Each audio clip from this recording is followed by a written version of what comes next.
Bem, pessoal, agora a gente vai dar continuidade à nossa unidade 2 no item 2.2, que fala sobre monitoramento ambiental na gestão. Nós falamos alguns pontos acerca de monitoramento ambiental na nossa unidade 1, só que vai ser muito mais detalhado e trabalhado essa questão do monitoramento na segunda disciplina dessa matéria. Tá? Então, quando vocês estiverem no Sistemas Integrados de Gestão 2, lá nós vamos trabalhar não só a questão dos indicadores que vão fazer parte do processo de monitoramento. Então, nesse primeiro momento, o que nós precisamos entender é que, quando a gente fala de monitoramento ambiental na gestão, significa dizer que nós temos que avaliar como está se dando a estruturação dos programas, para que a partir daí a gente comece, né, a atrelar indicadores, ferramentas técnicas que nos possam mensurar a efetividade dos programas. Qual é a principal função do programa nesse primeiro momento? Para que a gente entenda dentro da estruturação do sistema de gestão, a função aqui é gerenciar, ou seja, como eu vou fazer o correto manejo e controle dos aspectos ambientais. Por quê? Porque eu preciso fazer com que esta empresa tenha um equilíbrio na sua relação com a questão ambiental.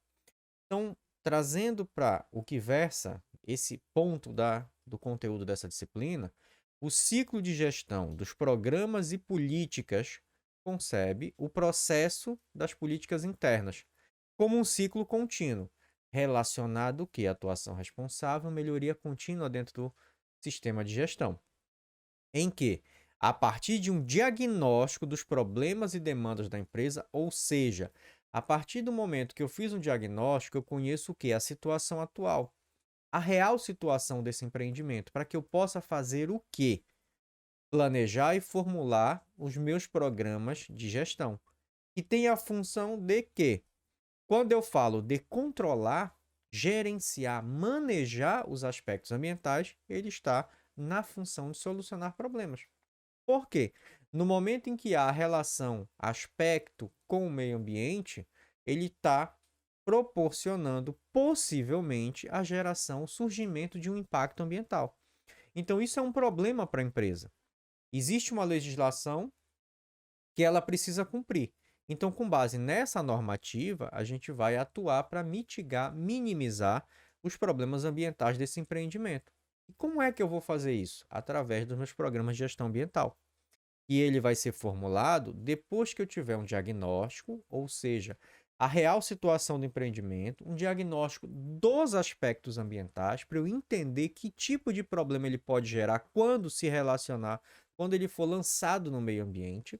Tá? E a partir daí eu vou planejar e formular os meus programas para solucionar esses problemas, para evitar. Entenderam que nesse processo eu tenho balanço de massa e energia, eu tenho avaliação de impacto ambiental, análise de risco ambiental, associação com indicadores ambientais para avaliação de desempenho ambiental, instrumentalizando as ações pautadas no atendimento da legislação, desenvolvimento sustentável. Perceberam a gama de informações que eu preciso para começar a construir o meu modelo gerencial e estruturar meus programas com vistas aqui a solucionar problemas? E a partir do momento que eu tenho o diagnóstico, que eu entendo a real característica do meu aspecto, eu vou trazer o quê? As ferramentas técnicas para isso, para gerenciar e principalmente para controlar esses aspectos ambientais. Vai envolver o que nós já citamos anteriormente, que é a formação quase que toda da engenharia, da nossa engenharia, que é a engenharia ambiental e sanitária. Por quê?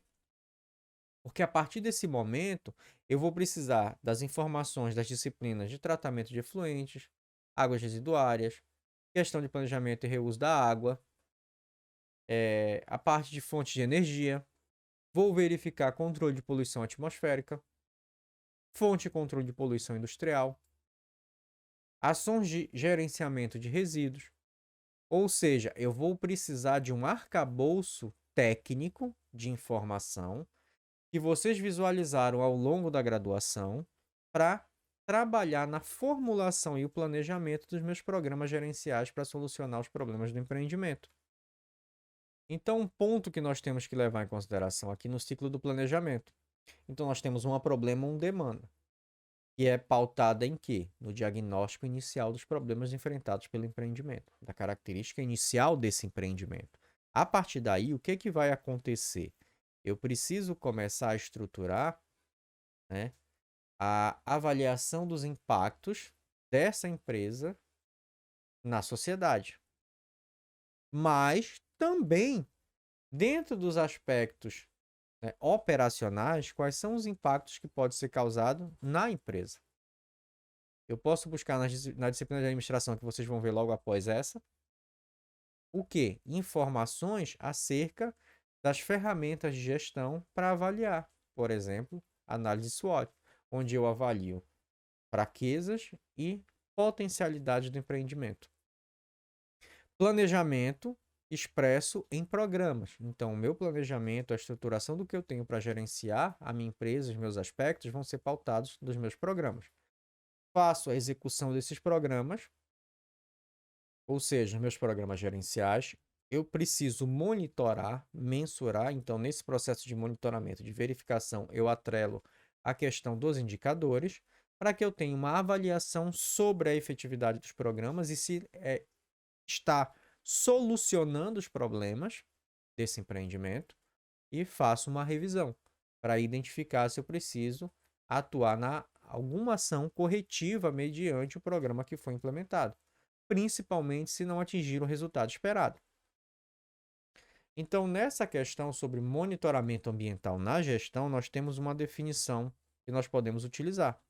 Monitoramento consiste em um processo permanente de coleta, análise e sistematização de informações e de verificação do andamento das ações estipuladas nesses programas. Ou seja, o monitoramento ele vai servir como uma base de dados. Ele me gera informação. Tá? Essa base de dados é o que eu tenho para avaliar a efetividade dos meus programas gerenciais. Como objetivo central do monitoramento, a gente tem proporcionar maior transparência às ações da empresa, auxiliar a tomada de decisão, aperfeiçoar a concepção e a gestão dos planos e programas e subsidiar as avaliações dos programas gerenciais. Ou seja, a partir desses objetivos, nós proporcionamos uma real avaliação do sistema de gestão e do que está sendo implementado nessa empresa. Tá? Nós vamos vislumbrar isso mais à frente, principalmente na disciplina 2, onde nós temos a base de informações acerca do quê? Da estruturação da política, os objetivos e metas ambientais do sistema de gestão e a implementação dos programas. Dentro desse aspecto, o que que nós vamos começar a observar? Tá? Nós vamos ter que trabalhar com a proposição de métodos que vão auxiliar na verificação do que? Do desempenho da organização. Trazendo isso para a gestão ambiental e para a questão da variável ambiental, nós temos uma norma da família 14.000, que é a 14.031, que fala especificamente sobre a avaliação do desempenho ambiental e a aplicação dos indicadores de avaliação ambiental. Então, nós temos também aqui, de uma maneira geral, alguns exemplos. Análise periódica de efluentes líquidos e emissões atmosféricas, ou seja, eu vou estar constantemente emitindo laudos técnicos, né, relatório técnico a esse respeito. Calibração de medidores em instalações, questão de consumo de energia, consumo de água, pressão, verificação no atendimento à legislação e demais requisitos, né? Acompanhamento dos fornecedores e contratados, acompanhamento do consumo de água, energia, combustíveis, matéria-prima de uma maneira geral, os insumos necessários aos processos de fabricação. Manutenção de veículos de frota interna seria outra situação. Tá? Então, tenho N situações aqui que eu posso aplicar para fazer verificação do desempenho da organização. Nós temos como exemplo, eu já citei isso, a Hidro e uma empresa que trabalha para fornecer veículos para transporte para a Hidro, lá de Paragominas. Então, esse empreendimento ele precisa ter um checklist de procedimentos a serem implementados e eu tenho como mensurar essa questão, como avaliar o desempenho dessa empresa na questão da manutenção da frota para prestação de serviço. Então, dentro dessas ações, a gente vai observar alguns requisitos. Primeiro, monitoramento e ação corretiva. Então, o objetivo do monitoramento é verificar se a qualidade ambiental do empreendimento está adequada à política ambiental e seus objetivos e metas. As ações preventivas são priorizadas através do contínuo monitoramento, diminuindo-se assim o número de ações corretivas. O monitoramento ele me dá informação. Eu preciso ter, em paralelo, ações de manutenção e operacionalização. Por quê? São ações que vão atuar de maneira preventiva. Se eu tiver essas ações preventivas, o que acontece? No meu monitoramento, eu vou conseguir equalizar as ações e a operacionalização dos meus programas, evitando assim a necessidade de muitas ações corretivas ao longo, né, do meu sistema gerencial. Então, o monitoramento e ação corretiva, ele está como um fator importante da organização para que a gente possa rapidamente detectar possíveis problemas nesse sentido, tá? Uma situação anormal ou indesejada, que pode ocorrer no meu empreendimento mediante alguma falha na operacionalização do programa. Em caso de resultado insatisfatório, nós vamos estabelecer quais são todas as ações corretivas que são pertinentes e, posteriormente, avaliar o que aconteceu para não ter sido cumprido o que estava planejado ou não ter sido alcançado um objetivo que foi planejado mediante a implantação do meu programa. E, consequentemente, fazer a implantação das chamadas medidas preventivas e medidas, inclusive, corretivas quando for necessário. Na questão do monitoramento ambiental na gestão, temos 4 pontos importantes a serem levados em consideração. Primeiro, questão do registro. É requisito da norma. Todas as ações, seja desde o processo de estruturação do SGA, a sua implementação, monitoramento e as ações corretivas sejam registradas. A função é que a gente busque encontrar as não conformidades. Dentro desse aspecto de encontrar não conformidades ou irregularidades na implementação e execução do SGA, nós temos que fazer as medições e ações corretivas. Tá? Nesse sentido, eu tenho monitoramento e medição. Qual é a função do monitoramento e medição? O monitoramento visa observar o funcionamento do sistema, a medição através dos indicadores. Nós temos uma norma específica para isso, que é a 14.031, perdão, que fala sobre indicadores de avaliação de desempenho ambiental. Dentro desse aspecto, nós vamos coletar dados a respeito do sistema e do programa. Com isso, eu vou emitir relatórios técnicos que vão ser registrados sobre a efetividade e o desempenho do sistema de gestão que foi elaborado e implementado, para que eu tenha uma base de dados onde eu possa consultar posteriormente e analisar como se deu, né, a execução do SGA. Isso vai servir para uma renovação de licença de operação e para a auditoria ambiental. Monitoramento e medição, ela é feita periodicamente, visando o quê? Avaliar e aperfeiçoar o sistema de gestão. Quando eu falo de auditoria do sistema de gestão, é um procedimento onde a base é prospectar possíveis não conformidades, incompatibilidade com a norma, para que eu emita um parecer favorável ou não à certificação ambiental. Essa é a principal diferença que nós temos nesse sentido. Então, a auditoria do sistema de gestão identifica e resolve as deficiências do SGA. A organização deve verificá-lo ativa e continuamente, no ato da renovação da certificação. As auditorias periódicas do sistema de gestão evidenciam de que maneira os seus requisitos estão sendo realizados. Quando eu falo de monitoramento e avaliação, e medição, perdão, o que é que nós temos aqui?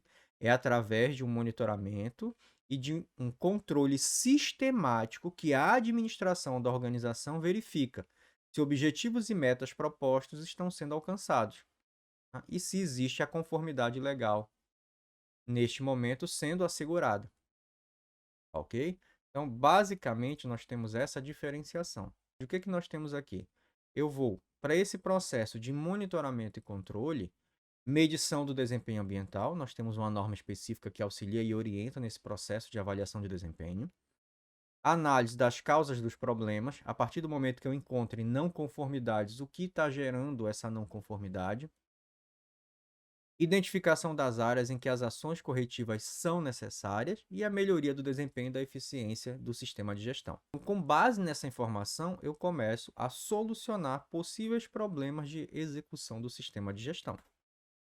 Tá? Então, as principais etapas que nós vamos seguir: comprovação da conformidade legal, verificação do alcance dos objetivos propostos, indicadores ambientais e de desempenho. Então, nós temos normas dentro da família 14.000 que vão auxiliar nesses procedimentos, tá? A partir do momento que eu começo a monitorar o meu sistema. Através de medições, a empresa verificará a violação da legislação e possíveis não conformidades. Por quê? Eu vou ter, desta forma, como identificar, corrigir e prevenir qualquer tipo de não conformidade ou violação que possa ter sido executada, criando mecanismos onde os empregados relatem as não conformidades, sem receio de retaliação por parte da alta administração. A função aqui é você coletar dados e informações e entender o que está acontecendo, compreender a situação do SGA para que eu possa aperfeiçoá-lo e corrigi-lo nas suas falhas, desde que elas sejam encontradas. Os indicadores de desempenho geralmente são números absolutos dos impactos ambientais, por exemplo, consumo de água por ano, consumo de energia e por aí vai. Números relativos, referentes a outras grandezas, então consumo de água por unidade de produto, ou seja, eu estou fragmentando a minha informação. E números relativos referidos aos períodos de levantamento, redução percentual do consumo de água, comparado a um período tal. Então, com base nessas informações, eu vou construindo a minha base de dados. Qual é a principal característica desse programa de monitoramento e medição eficiente?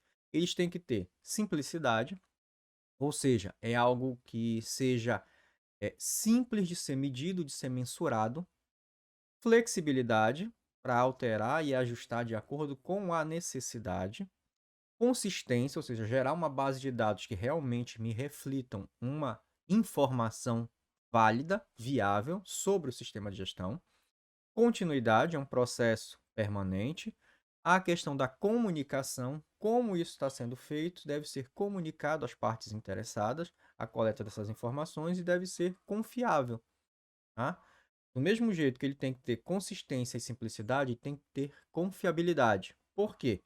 Eu preciso verificar se esse indicador, por exemplo, que está atrelado nesse processo de monitoramento, ele vai me refletir uma situação real. Se ele é um indicador adequado para o tipo de informação que eu pretendo coletar.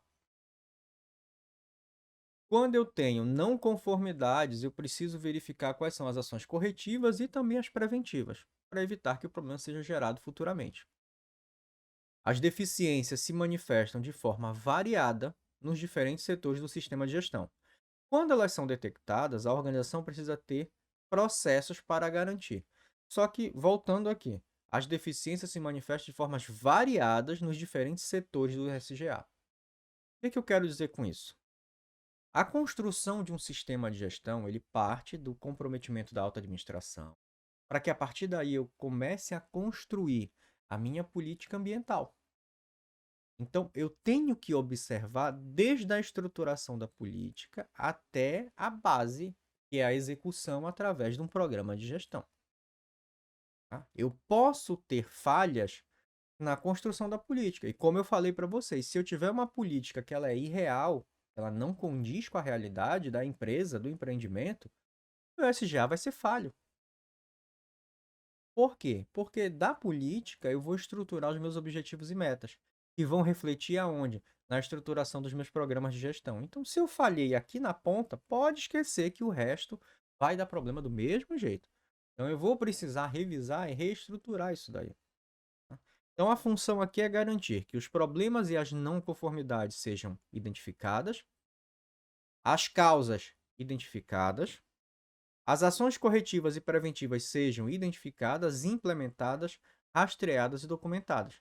Existe a necessidade de registro, existe a necessidade de fazer o acompanhamento e o monitoramento das ações que foram colocadas para corrigir determinados problemas detectados numa primeira ação de monitoramento e verificação, ou até numa auditoria ambiental propriamente dita.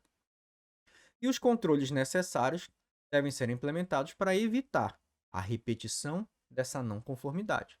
Ou seja, eu entendo a causa, a origem do problema e vou sanar desde a origem do problema. E a partir daí a gente começa a fazer as implementações e modificações necessárias para que não ocorra mais essas possíveis não conformidades.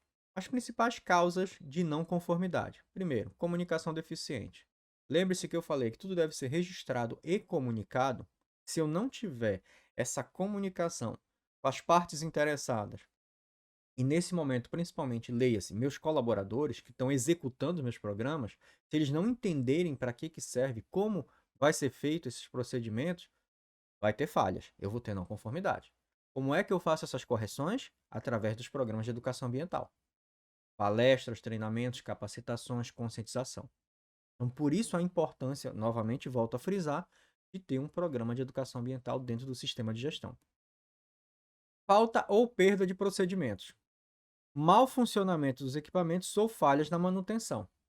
Eu tenho que ter um roteiro de procedimentos para evitar falhas e para fazer as manutenções corretivas e preventivas no meu maquinário, para evitar problemas de um equipamento falhar, um equipamento quebrar.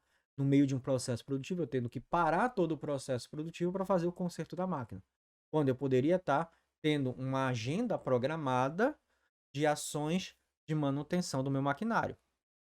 Falha ou interrupção no treinamento, falha no atendimento, principalmente dos requisitos, falha no reforço das regras de uma maneira geral. Ou seja, o que é que eu estou faltando com relação à manutenção dos requisitos básicos necessários para a implementação do sistema de gestão ambiental. Porque se você observar o que está ali colocado, nós temos ali boa parte do que são os requisitos mínimos obrigatórios para a implementação de um sistema de gestão ambiental. O envolvimento dos colaboradores no processo de melhoria do sistema pode ser encorajado através de programas de incentivos e caixas de sugestões.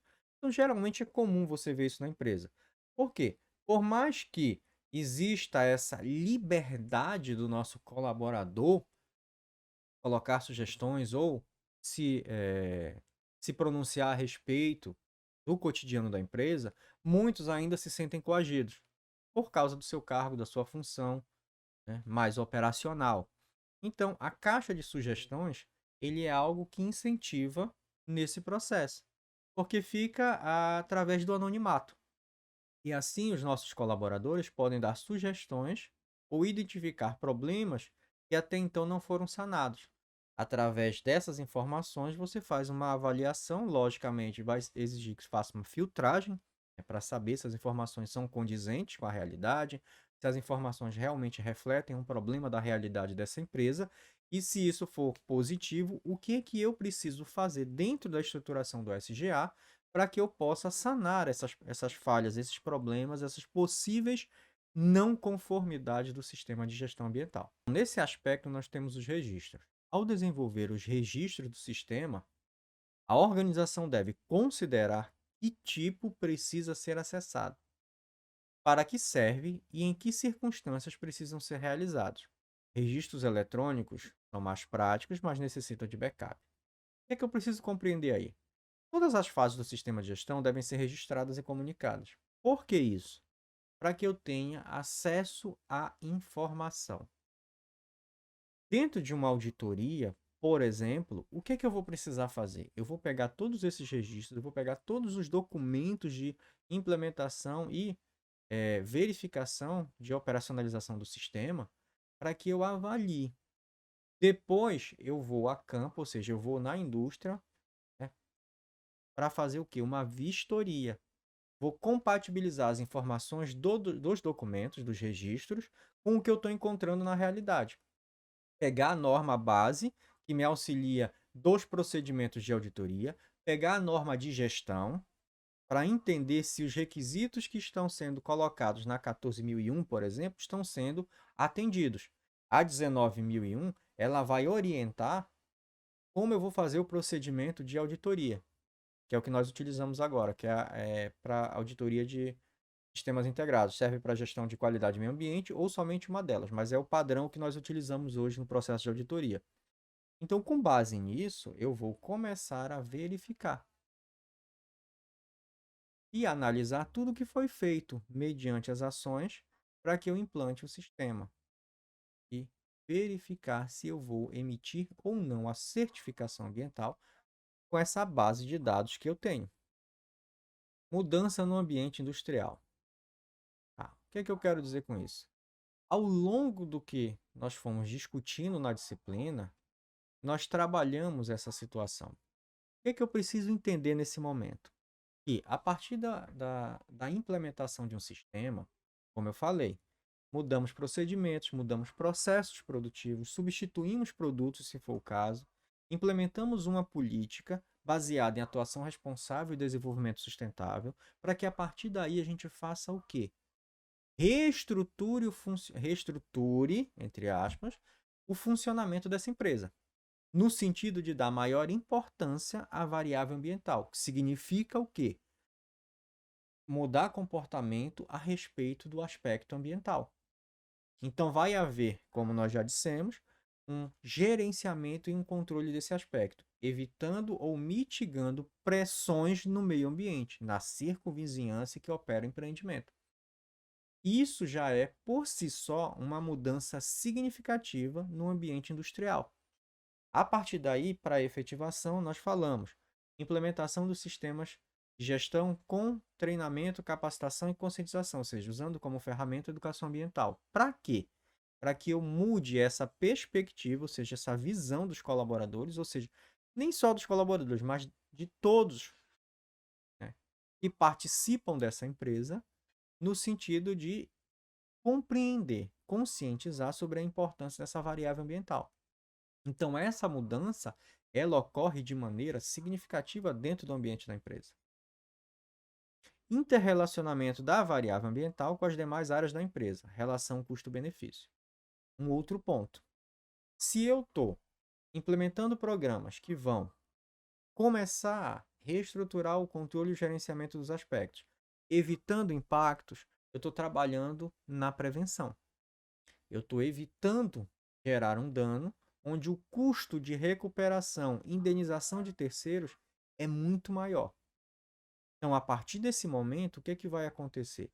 Eu estou tendo uma relação já de custo-benefício.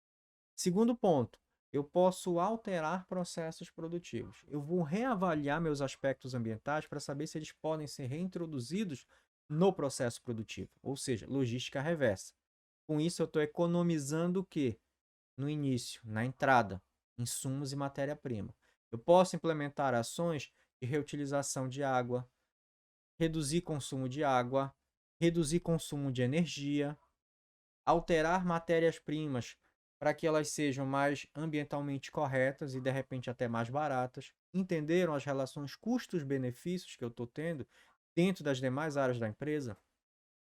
Eu começo a economizar, eu conscientizo os meus funcionários de uma maneira geral. O que é que isso vai acontecer? Um indivíduo mais consciente também vai trabalhar com menos geração, por exemplo, de resíduos, até dentro do ambiente geral da empresa. Eu posso diminuir a quantidade de material descartado, de lixo gerado no ambiente da empresa. É menos um custo para o empreendimento também. Redução do desperdício de papel e de outros materiais do dia a dia, do almoxarifado, do administrativo. Eu também posso fazer isso através da educação ambiental. Então, eu tenho uma inter-relação dessa variável com todas as áreas da empresa, o que vai me proporcionar, sim, uma melhoria nessa relação custo-benefício. Eu diminuo o custo operacional, o custo de funcionamento do meu empreendimento, e com isso eu aumento a minha margem de lucro. Eu diminuí, mas como isso aconteceu? Basicamente diminuindo o desperdício. Só o fato de eu já diminuir desperdício já gera uma margem de lucro significativa. Quando eu passo também a atuar de maneira mais consciente, reduzindo a geração de resíduos no sentido de que quando eu puder evitar, eu vou evitar gerar esse material, vai ser uma outra perspectiva também para diminuir custos dentro do ambiente dessa empresa. Então, esses dois itens que nós colocamos aqui, na verdade, nós fomos abordando ao longo da discussão dessa unidade e também da unidade 1. Então, ela acabou sendo mesclada nas discussões acerca das questões ambientais e a sua relação com o sistema de gestão ambiental. O nosso próximo item é a rotulagem ambiental. O que é que nós temos aqui? Quando eu falo de rotulagem ambiental, nós estamos falando de um processo onde o empreendimento está se declarando ambientalmente correto. Ele pode se autodeclarar ou ele pode ser certificado e receber um selo, vamos dizer assim, de qualidade ambiental, um selo verde. O que é a rotulagem ambiental? É a certificação de produtos adequados ao uso que apresentam menor impacto no meio ambiente em relação a outros produtos comparáveis disponíveis no mercado. Qual é o principal objetivo da rotulagem ambiental? Promover a melhoria da qualidade ambiental de produtos e processos mediante a mobilização das forças de mercado pela conscientização de consumidores e produtores. Então, nós temos duas situações: a conceituação, em termos de um produto que se declara ambientalmente correto, e eu falei que existe a autodeclaração. Então, vamos pegar empreendimentos de pequeno e médio porte que não visam a certificação, não tem função, mas implantam um sistema de gestão. Tá? Para quê?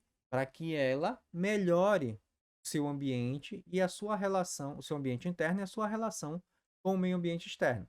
Isso é válido? Com certeza. Eu posso pegar a norma, basear e construir um sistema de gestão para essa empresa? Posso. Viso a certificação? Não, porque para mim não é viável a certificação. É um custo desnecessário que não vai mudar nada. Por quê? Qual é o objetivo aqui da certificação com essa rotulagem? É a melhoria da qualidade dos produtos e processos mediante a mobilização de forças de mercado pela conscientização de consumidores e produtores. Significa dizer que eu estou rotulando no sentido de atuar com marketing ambiental e agregar frutos ao processo de rotulagem, ou seja, quais são os benefícios que eu ganho quando eu certifico e rotulo meu empreendimento. Então, para uma empresa de pequeno e médio porte, não há essa finalidade. Eu não vou agregar mais consumidores nesse sentido, só porque ela é ambientalmente correta. Mas o fato de eu seguir o modelo do sistema de gestão da 14.000, implementar e me autodeclarar ambientalmente correto, melhora um pouco a minha imagem? Com certeza. É um benefício a mais. Pode ser que agregue um ou outro consumidor pelo fato da minha empresa ser ambientalmente correta? Pode. Mas dizer que isso vai ser um peso significativo, no aumento de consumidores, na ampliação do meu nicho de mercado, isso não vai acontecer. Para uma empresa de pequeno e médio porte, não se iludam, isso não acontece. Ok? A não ser que ela seja extremamente obrigada, necessária a fazer isso. Ou seja, eu estou fornecendo para uma empresa que me cobra ser certificado. Aí tudo bem. Mas, para uma empresa de pequeno porte que atende a comunidade do bairro, não vai mudar. Não adianta que isso não gere um reflexo extremamente positivo na empresa, no sentido de agregar mais consumidores, mais clientes para ela, tá? Isso aí não vai acontecer. Nesse processo, nós temos duas situações: as rotulagens ambientais, que são mandatórias, e as voluntárias. Quando eu falo de mandatórias, eu estou falando de declaração de conteúdo, certificados de conformidade, rótulos de advertência, por exemplo, para cigarros, informações sobre uso e disposição final, são normas que atendem às legislações. E eu preciso ter uma rotulagem especificando uma situação em particular, como aqui nós temos a questão do cigarro, que faz as advertências à saúde, a questão ambiental, e isso é obrigatório por lei ter esse tipo de rótulo. Nós tínhamos antes a questão da identificação de produtos transgênicos, aí a legislação mudou essa obrigatoriedade. Algumas marcas ainda mantêm esse tipo de informação, por quê? Entendem que é importante e que é uma forma de esclarecer o consumidor. Mas a grande maioria, depois que a legislação mudou, não obrigando mais a informação, ela deixou de colocar esse tipo de informação. E nós temos as chamadas voluntárias, tá? As de tipo 1, que são chamados selo verdes. Então, o tipo 1 são clássicos como Anjo Azul, a Flor da União Europeia, Outros tipos, temos a FSC para certificação florestal, dentre outras. A tipo 2 e a tipo 3, que são com base nas normas, principalmente, alguns requisitos mais específicos para isso, e outras que são voluntárias, como a autodeclaração de que é um produto ambientalmente correto, e não seguem um padrão da ISO propriamente dita, mas que orientam nesse sentido. Então, para que a gente esclareça cada uma delas, os selos verdes ou rótulos ambientais do tipo 1 são selos voluntários baseados em critérios múltiplos de programas de terceira parte. São baseados em considerações e pensamentos, com foco no ciclo de vida. A entidade que concede o selo faz uma verificação se essa empresa atende aos critérios e licencia o uso do selo nos seus produtos outorgados. O selo tipo 1 clássicos seguem todos os requisitos da norma ISO para os chamados selos verdes. Outros selos verdes do tipo 1, mas sem cumprir todos os requisitos da norma, contêm alguns, mas nem todos os requisitos. Por exemplo, podem ter auditoria e elaboração de critérios múltiplos por terceiras partes, mas não ter considerações sobre o ciclo de vida de um produto, mas auxiliam também na emissão desses selos, de certa maneira. Então, os selos do tipo 1 são os mais comuns, são esses aqui. Tá? Então, isso também vai depender da origem da certificadora, da emissora do selo. Aqui é quem está auditando, verificando o empreendimento e a partir daí está concedendo o selo de qualidade. Os selos verdes ou rótulos ambientais do tipo 2 são autodeclarações feitas pelos produtores, importadores, distribuidores ou qualquer entidade que se beneficie desse tipo de declaração nos mercados sem ter sido feita uma certificação de terceira parte, ou seja, uma auditoria. Vocês vão ver na disciplina de auditoria que nós temos as verificações, né, que a gente chama de primeira ordem, segunda e terceira. A de terceira parte, que a gente chama, são os profissionais vinculados a uma entidade certificadora para concessão de selos, tá? Para concessão por exemplo, da certificação da 14.001 Sistema de Gestão Ambiental e conceder um selo certificador de produto ambientalmente correto. Nesse caso aqui, não existe a necessidade da certificação, então eu me autodeclaro, né, ambientalmente correto. Então, geralmente são informações do tipo: meu produto é reciclável, trabalha com energia recuperável, meu produto tem um sistema no processo produtivo de conservação de água, reuso da água, é um produto longa-vida, projetado para ser desmontado, ele é fotodegradável, ele é compostável, tem baixo resíduo sólido, não contém substâncias perigosas ao meio ambiente, é 100% orgânico, matéria-prima renovável, aquelas sacolas de supermercado oxibiodegradáveis. Ou seja, eu faço uma declaração, eu crio um rótulo para aquele tipo de produto mediante alguma informação específica que eu tenha no sentido de benefício das questões ambientais. E os selos verdes de tipo 3 consistem em enunciados públicos de dados quantificados acerca do produto e que facilitem a escolha do consumidor.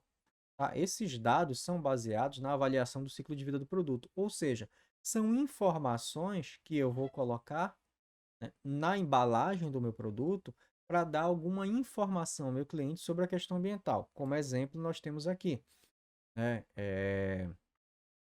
a base de informações e informações ambientais, né, e de segurança. Então, o que eu tenho aqui? Ele está informando que para a fabricação deste produto eu tenho os ingredientes, tá? As formas de precaução. Depois eu vou para a questão ambiental.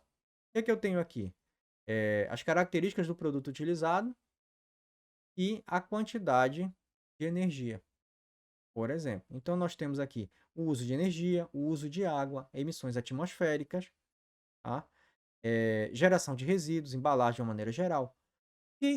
Para que serve essa informação? Se eu sou um consumidor ambientalmente correto, eu vou lá dizer: ah, ok, esse produto, a empresa, ela visa a questão do racionalização do consumo de água e energia. É uma empresa que tem um papel importante na questão ambiental, porque está preocupada com o consumo de água, com o consumo de energia, está preocupada com emissões atmosféricas, com a emissão de resíduos. Então, o que eu estou fazendo para que essa empresa, né, gere esse tipo de informação? Exatamente atender uma demanda de mercado. Novamente, volto a afirmar. Esse tipo de informação, ela é interessante, ela é válida numa sociedade onde eu tenho um nível de conscientização e de cobrança da questão ambiental muito grande. No cenário brasileiro, isso aqui é quase que irrisório, né? Para um cenário europeu é interessante, porque na Europa o consumidor vai olhar, ele vai entender esse tipo de informação, porque ele tem um nível de esclarecimento muito maior, né? Ele entende a informação e ele tem a opção de escolher por um produto que tenha maior preocupação com a questão ambiental. E ele pode fazer um comparativo entre produtos com base nesse rótulo para saber qual é o mais ambientalmente correto e que ele pode tomar a decisão de levar para sua casa. Isso é algo extremamente importante num mercado consumidor consciente. Não é a realidade do cenário brasileiro, que fique bem claro. Por isso que nós não temos também aqui uma grande ampliação de ações de empresas que buscam gestão ambiental e que se certificam. Porque eu não tenho realmente uma diferença externa no sentido de mercado consumidor. Mas eu posso demonstrar para eles a importância da mudança interna na empresa a partir do momento que eu implanto o sistema de gestão.